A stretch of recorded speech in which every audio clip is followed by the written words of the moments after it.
Welcome to the Keystone Elementary School program. When you first log into your profile, you're going to see all of your information here on the main screen.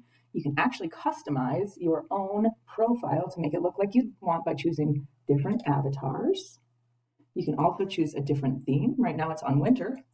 You could switch it to forest or space, or you could choose to have none in the background. You can also remove the sound effects and change your language. There are two options for your homepage. You can have it default to list your courses or list your daily plan when you first log in. If you choose to list your courses, your home screen is going to look like this with all of the courses in which you're enrolled.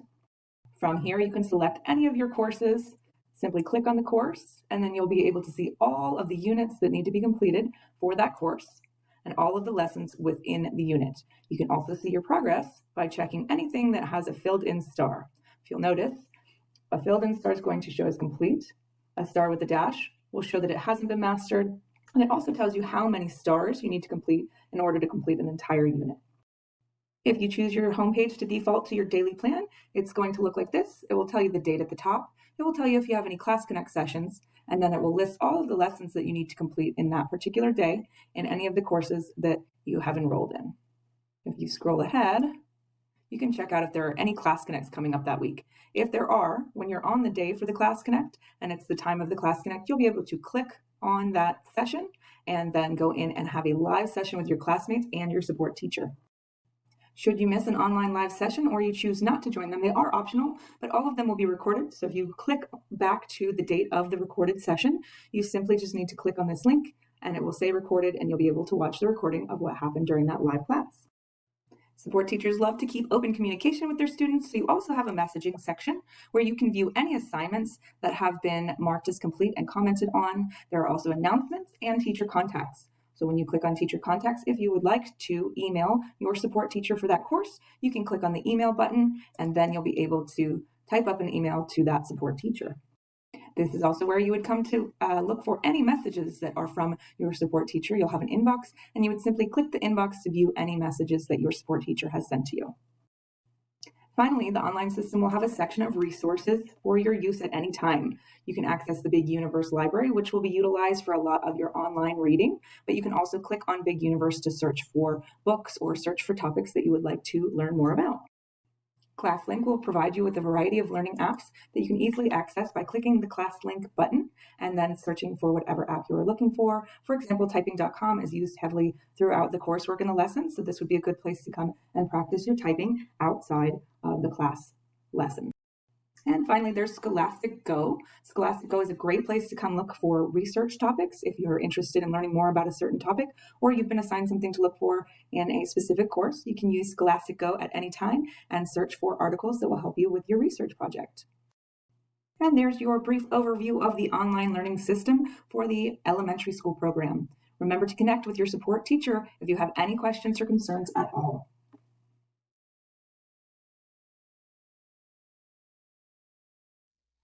Hello, my name is Haley Wagner. I'm an instructional supervisor here at Keystone, and I want to walk you through what our high school and middle school courses look like.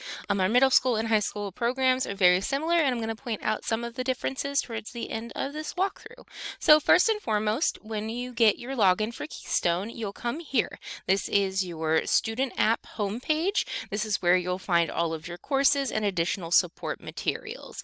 If you can check up here, there's a conference sign up to meet with one of our student success advisors or to go about meeting with our guidance team. We also share the student representative phone number here that you can call whenever you need help and assistance with enrolling into courses or adjusting anything with your schedule or the course offerings that you have access to. And usually whenever you log in here, your name's going to be up here, and that's how you'll confirm you're properly signed in. But once you're signed in, you'll scroll down.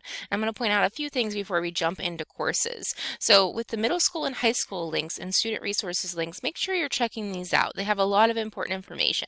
So for high school, Tallo, which is kind of like an online resume that you get to build, Parchments where you get your transcripts. We have the Common application for different things like letters of recommendation if you're looking for work or to progress up into higher learning. All of these resources are very helpful. Coming down here to the middle school, we have different Knowledge Kid websites, just different recommendations on how we think that students can advance and perform well in their courses and here with Keystone. There is also this section at the bottom, which is just a general list of student resources like our writing guide, our student handbook, all of our social medias, or where you can sign up for clubs. Now up here in your courses section, you'll find all the courses that you're enrolled in. If you click on this little person, it will show you the teacher for that course, as well as your enrollment date, when your course is due, which is that 1 calendar year, your percentage, as well as your grade average. To access the courses, we're going to click on this blue link, and that will take us into the course itself.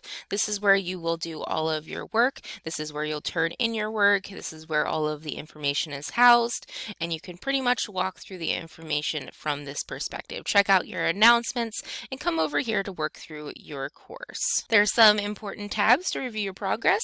First of all is Progress tab, so I'm going to click on that.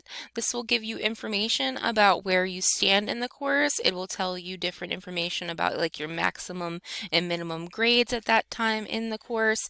You can also go over to the Grades tab to see what your current grade is, as well as any information that has come across from your graded assignments. If they have little lines next to them, that means they haven't been turned in. If there is a score next to that, then that means that has been properly scored and it is marked complete in your journey on to finishing your course completely. There are several links for student resources. One thing in math is the practice problem, so there are problem sets. If you come into resources in some of your other classes, there may be a textbook, a virtual textbook here that is linked. And in order to start going into your courses, just click on the first lesson or wherever you are in that assignment, and you can kind of get a preview for where things lie. So we know that this is just a learning section, but this one has an assignment attached to it. If I click on that assignment, it'll show that this is a quiz, and if I open that quiz, it'll give me the option to start taking that quiz. It'll tell me the estimated time. None of your assignments here are timed at Keystone. It'll tell you how many questions and how many possible points overall. For assignments, they look a little bit different. So this will be an assignment where you would upload something. So I'm going to click on that assignment title, and it'll take me to this upload page where I can upload my work and leave any comments for my teacher. And I can also download the instructions directly from this page. Make sure that you are working in order. Make sure that you've reviewed all of Unit 5 before uploading your work and completing that assignment, but this is how you would do so. The Keystone Support tab is also really important. If I come over here to Keystone Support, it gives me a lot of troubleshooting things, and also there's a course walkthrough right here, how to use the student app, gradebook how-to, so there's a ton of informative information built right in the courses. Our middle school courses look pretty much the same as our high school courses. The main difference here are labs, and I will go ahead and show you those later on in the presentation.